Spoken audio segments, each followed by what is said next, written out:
I got involved with stolen cars when I was a kid, as a teenager. And that led to chopping up the cars and selling them to auto body collision shops for parts. They would buy parts from me and my friends a lot cheaper than they would buy them from General Motors or Ford Motor Company. So it was a good business. And from the chop shop business, I was in an auto body collision shop one day when there were these giant toolboxes that these Snap-on and Matco were the companies, the brand names of these toolboxes that stood as tall as I am. And they were loaded with tools, obviously, and they were for the mechanics and the body work, the body work guys.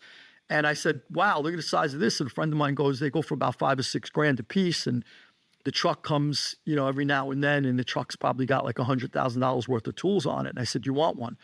And he said, sure. And I started hijacking trucks. That was the first time I got into truck hijacking.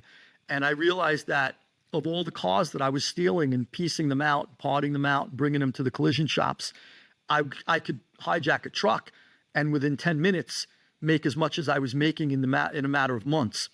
So it was obviously, the math wasn't hard to figure out. This was something new.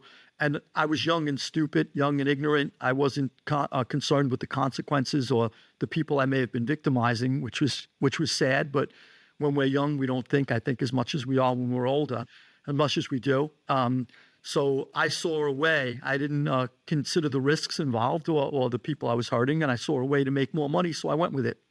And from hijacking, after one hijacking after another, I'm meeting more and more people on the street because you have to sell your merchandise now and you need a fence.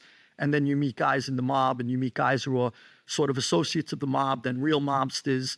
And before you know it, I'm involved with the biggest mobsters in New York.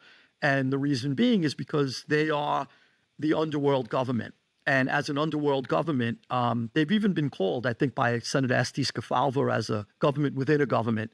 And I think Bobby Kennedy, as the Attorney General, called them a private government. And they are indeed. So as a government within a government, they want to know who's making money and who's earning, and they look for you. They'll find you. You don't have to find them. If they see that you're hijacking a lot of trucks and you're making a lot of money and you start to get a name as a stand-up kid and you're kind of like halfway there. And then the other half is if you want that route. And I did at the time because it opened up a lot of new doors for me.